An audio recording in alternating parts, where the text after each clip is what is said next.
Hello, everyone. I'd like everyone to welcome to the first ever Lone Wolves podcast. I'm Rick Heaton, the CEO of Valmar Holdings, and with me today is my co-host Mike March. Say hi, Mike. Hi, everybody. Okay, so for those of you who are unfamiliar with Valmar Holdings, we do own a number of companies under our umbrella, but we do have a heavy focus on the lending market, hence the Lone Wolves. We perform consulting services that focus on all aspects of lending, RPA solutions that really drive operational efficiency, loan management software. We have a dialer software. We have a merchant services company that's very, very heavy in the lending space as well. So even though we're across all different industry types, we're very, very heavily in the lending space. To give a little bit of a background on myself, and I've spent the past 20 years working in specialty finance in some capacity. Prior to joining Valmar Holdings, I worked for a large public accounting firm where I performed audit and consulting services. I joined Valmar back in 2019 and as the CFO, and recently became the CEO probably about 6 months ago. And Mike, why don't you give the listeners a little bit of a background on you? Yeah, I'm the CTO of Valmar Holdings. I have been around about 3.5 years. I've been writing software in the financial industry for over 20 now. I cut my teeth at HSBC, kind of traveling the world, getting to write software and coming up with pretty great initiatives over there. I'm definitely versed in lending. Pretty much my entire career has been spent writing, some type of software that goes towards lending. And yeah, it's kind of a passion of mine still. I know a lot of different verticals, so. Okay, so you said it's a passion of yours. So, I guess the question is, what are we looking to accomplish from the podcast? So for myself, and I'll let you kind of speak to this, but, on the consulting aspect, you and I speak to hundreds of different lenders every single year, and even hundreds more business owners from our merchant services and everything else. And I mean, across the board, people do not have it all figured out. People have a lot of stresses. People are very, very concerned about the recession, what the impact is going to have on their business. Inflation's had impact, you name it. Everybody is concerned about so many different areas of their business. And even if they have expertise in certain areas, there's going to be probably 10 times the areas of that they're going to be having questions about. So, a big intent for me starting this podcast is to really be able to help lenders and really all businesses in general be able to get some insights into what best practices are. So, I mean, what were you looking to accomplish? I mean, for me, I'm really looking to dive into some areas that I'm not kind of familiar with. There's so many different verticals of lending. It can be overwhelming at times. And I'm interested in what's out there that I'm not versed in now. I'm interested in what's coming up. I'm interested in talking to people and just learning things that are kind of exciting and new and maybe a little bit out of the box. What's working for lenders today? What's not working for lenders? We could fill up a lot of time here just talking about that. So I'm excited about kind of things I don't know.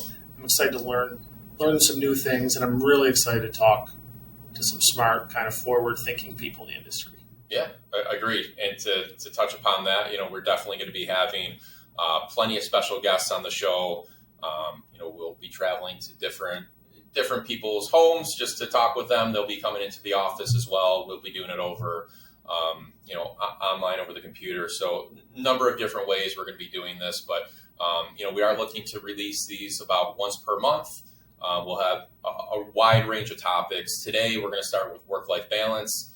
We're going to talk about loan automation. Mike and his team are experts in loan automation, digital transformation for organizations. We'll be talking about impacts from inflation, customer experience, HR challenges, really just you name it. Anything across the board, we're going to be discussing because, again, all these things have huge impacts on the lenders. And now more than ever, the way the economy is going, inflation, you name it, it's just, making these concerns, so much bigger for so many different lenders. So I guess before I start off with today's work-life balance, Mike, you got anything else to add about some additional topics or anything that you would really like us to cover, and we can jot that down on our list? I don't think I'm going to say anything specific right now.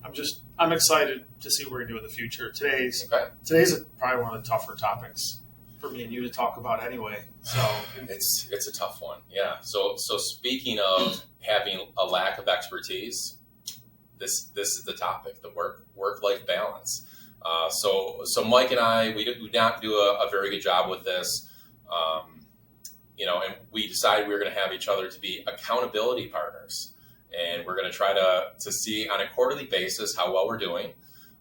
So I figured today might be just a fun thing, just to pull up a random article that is trying to give us some direction, and kind of just talk through each one of them and see what we're doing right, see what we're doing wrong, and maybe at the end of it, we can have some takeaways for each other. And again, got to hold each other accountable. That's the plan. We'll see if we can do it. All right. We're good at holding each other accountable. I think so. Maybe not for this. We'll see. Well, we'll see. We have to be. Yes. We got to stay strong. All right. So I'm going to look at number one here. So accept that there is no perfect work-life balance. Okay. Well, I've already accepted that. Yeah. I think having a work-life balance is important. Definitely understanding that there is no perfect work-life balance. I have come to that. There's a lot of work to be done. A lot falls on our shoulders here, especially. And, there's weeks that are going to be worse than others. But I think we do need to understand that just because one week isn't that good, we probably should try to make up for it the next week. Agreed. Yeah, I'm just trying to picture from a scale of 1 to 10.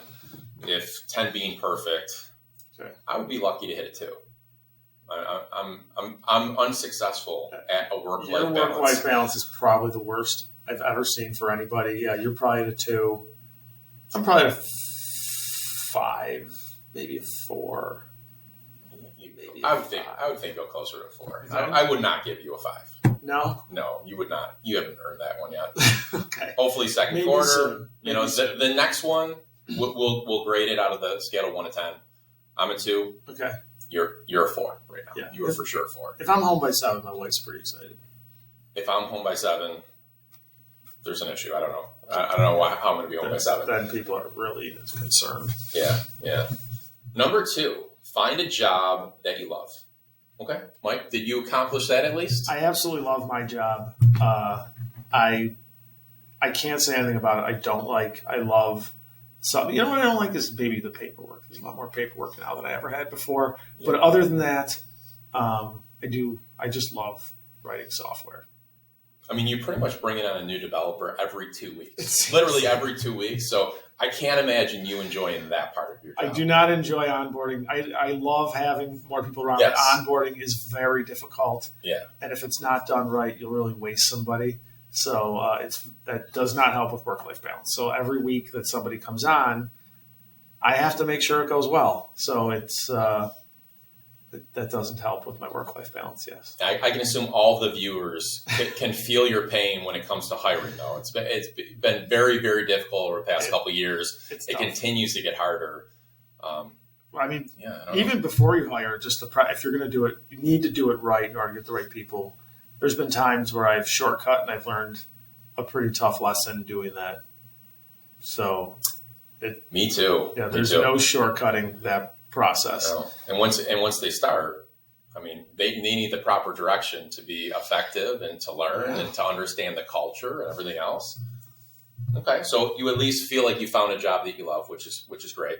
I definitely enjoy business in general. I absolutely love business. I love that I get a chance to run over a dozen businesses internally. There's a ton of challenges. There's always fires all left and right, but I'm very, very passionate about business.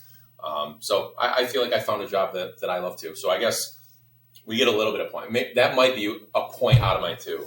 Might be that number 2. I mean, you've heard the saying, like, do you eat to live or live to eat? Right? I guess we could do the same for work, right? Do we live to work or work to live? I think we live to work. That's just our personality. So, we'd always want to work quite a bit, but we still do need to make sure we don't drive ourselves absolutely crazy. Agreed. And I don't know why you brought up food. It's 6:15 at night, and I'm hungry now. I love food. I'm hungry. I don't know why you did that to me. I do love to eat. All right. Number 3, prioritize your health. Oof. I'm better at this than you. You are better at this than me. Okay, Mike. Okay, Give the world some pointers. So every day, now this hasn't happened the last couple of days, but every day I do try to take at least a 3-mile walk. Get up, move. I do things like I have stand-up desks at the office and I have stand-up desks at home, so I'm not just sitting all the time. We have a mall across the street that I will go walk on my lunch a lot.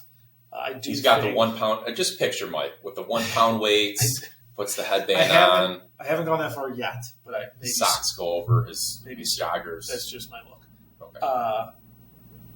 Okay. I try to move. I do feel like I do a good job at this one. I think you do a great job. I eat healthy, and I do try to move at least a little bit. It is hard. We live in Buffalo, New York, and it is a desolate winter wasteland for about 6 months of the year. So it's hard to just go outside and walk around the building or anything like that. So during the spring and summer, it's a lot easier. Yeah, I try to get my walk in the spring and summer. I'm a little bit better about it, but then I 6 months out of the year, you should come to the mall. I should. You should come to me sometimes. I should. I should power walk with you at the mall. Absolutely should. Yeah. I brought Jason last week, and he was shocked at how many people were there. I should do that next time. I have to make sure to bring the proper shoes. You need the proper support. I keep sneakers at the office. Okay, so as an accountability partner, I will walk the mall with you once a week. This is what we're gonna do. We'll talk about work while we're there. I can't wait. Okay. I can't wait. I'm assuming the fact that I actually think the next one's about not able to unplug. So that might not be the best thing to talk about work while we're trying to unplug. I generally take my calls while I'm at the mall. Yeah. Okay. So prioritize your health. Yeah. For me, I used to work out all the time. Brazilian Jiu-Jitsu, a very, very passionate, hobby of mine. High level Brazilian Jiu-Jitsu. And it's been a while since I've been able to go 3-4 times a week. So definitely need to try to get myself back. And I'm hoping my accountability partner will continue to remind me. This Saturday you're supposed to go.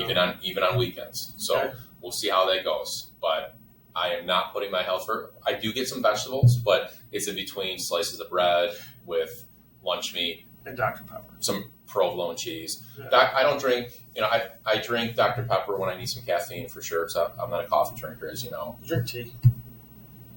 Sometimes. It's good for you. Sometimes. Okay, number 4, don't be afraid to unplug. So how do you unplug, Mike? How do you unplug from work? What's your go-to? Well, I definitely spend as much time with my kids as I can. Usually it's driving them places, which continues my sitting going on. They have a lot of activities at their age. I like to go get some exercise. That's definitely number 1. Mm-hmm. Or I'll usually play some games with my friends. I'm in a poker league, video game stuff like that. That's how I unplug. That's about it. I'm very boring. Okay. Any good books? Recently? Yeah. I haven't had as much time usually to read like I usually do, but I did read a book last month called Foundation. It's pretty good. Okay. Yeah, it's like a science fiction. I think they made a TV show out of it, but I haven't watched a TV show yet. Okay. Maybe I should check it out. Because Mike knows this, but since college, I have never... not even one fiction book. Crazy to me. I do like to read a few fiction books a year, and you should read a fiction. I'm an avid reader, or at least listening to audio. You listen to a lot. It's all business books. All trying to get myself fine tune and hone my craft. And it's nice to unplug every once in a while. Yeah, no, I should do that. Yeah, I love a good book or a good audio book or a non-business podcast every once in a while. I don't do that either. Obviously, Sundays, NFL. The season's almost over at this point. Heartbreaking. Experiences on occasion with the Buffalo Bills. Usually every year. I'm trying to forget it. Yeah, Buffalo Sabres. I love watching the Sabres games. They're very exciting. How to do hockey. They're very, very exciting. I heard they're good this year. They're great this year. Okay. I mean, not great, but they might make the playoffs. They're going to make the playoffs, yeah. So yeah, and then unplugging would be me getting back to Brazilian Jiu-Jitsu. That would probably be the best thing for you. I'm incredibly boring though, yes. as you can see. I don't have much of a life. It's okay.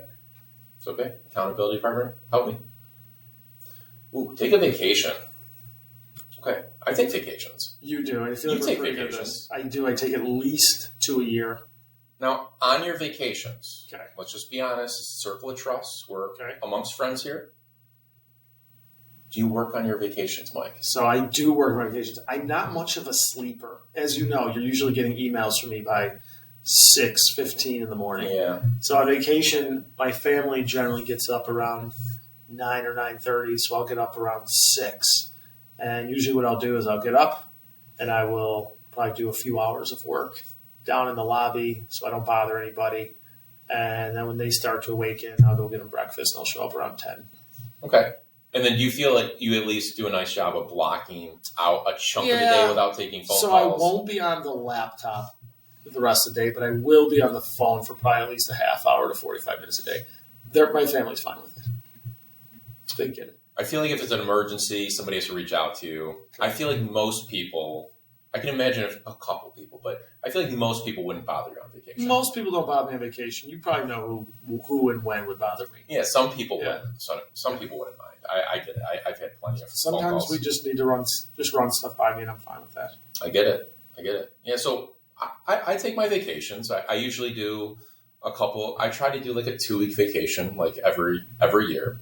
The pandemic kind of put a damper on things a little bit, but definitely like to take usually a 1-week vacation in like the U.S. and then a 2-week vacation overseas somewhere. So trying to plan mine for 2023. So I feel like I do a nice job with vacations, even though I am working in the mornings or at night and taking some phone calls. And I probably take too many phone calls during my trips. Yeah, the phone calls are probably worse than me because even like I'm just up and I have nothing else to do in the morning, so I get the work done. But yeah, the phone calls at like 3 or 4 o'clock in the afternoon. Yeah, I probably tried to cut those down. Like I'm definitely like you're probably worse. I'm definitely on Pirates of the Caribbean, seeing a phone call, and as soon as I'm off that, I'll call the person back, and in between, as I'm walking to the next one, I'm on the phone. I don't want to bother other people around me, but I had the exact same situation. Yeah. On the exact same ride. Yeah. But we both go to Disney. Love it. Every once in a while. Love it. Yeah. Okay. Perfect. All right. Number 6. We're moving along well here. Make time for yourself and your loved ones. Well, you kind of touched upon that a little bit. So, I mean, when you're on vacation, you clearly are attempting to do that. You do a pretty nice job with that. You're taking your kids to soccer, a million different things that they're doing on a daily basis. So, I mean, that's still spending some time. You get to talk. On occasion, I somehow manage to call you while you're driving, and your kids assume you only speak with me. They assume I only speak with Rick because when I'm in the car, you're the one who usually calls me. Yeah. Yes, you're known as the guy I talk to in the car. Right. So, okay. And then making time for yourself. We discussed, you read a book here and there, some video games. You got the poker league. So I think you do a nice job for that. Anything else that we kind of didn't touch upon? Making time for yourself or loved ones? No, I would like a little more time with them. But we usually go out to dinner once a week. We hang out. Like you said, I drive them everywhere. That's time consuming. Yeah. So, yeah. Yeah. So you do a nice job for that. You need to do a better job. I don't do a nice job for that. I don't. I feel like I try to. I do not visit family enough. I don't see friends enough. Again, I have no life, folks. This is more just making me depressed. Is there something about depression in here? You should move on. Yeah. This is making me sad. I'm still maybe if we come back to this in a further episode, you can be less sad. Yeah, I mean, I'm still a 2. This could be an epiphany for you. Yeah. Set boundaries in work hours. I think this would be one that both of us should do. Again, setting boundaries. That's not when you're on your vacation. When I'm on my vacations, unless it's an emergency, we probably should have set some boundaries for it? Yeah, this is a tough one because my whole career, in IT, you just work odd hours. I start out working midnights out of college. If you're doing financial software, it literally never stops. Right, like ATMs and things like that do not go down. There's a lot of processing overnight when people aren't working, and if a system goes down or something like that, you have to be available. Now, I'm not frontline support like I used to be, but if there's a problem, people are usually letting me know. So I do have to be available 24/7. And if there's a big decision made or something like that, it has to be done, or if they need some supervision or a little bit extra help, I have to be around. So, like, time-wise, it can be tough. But I feel like for most days, I probably should be setting myself a boundary here or there. Be home at 7. Don't be on the laptop after maybe like 8 o'clock. It's probably not good for your sleeping and stuff like that.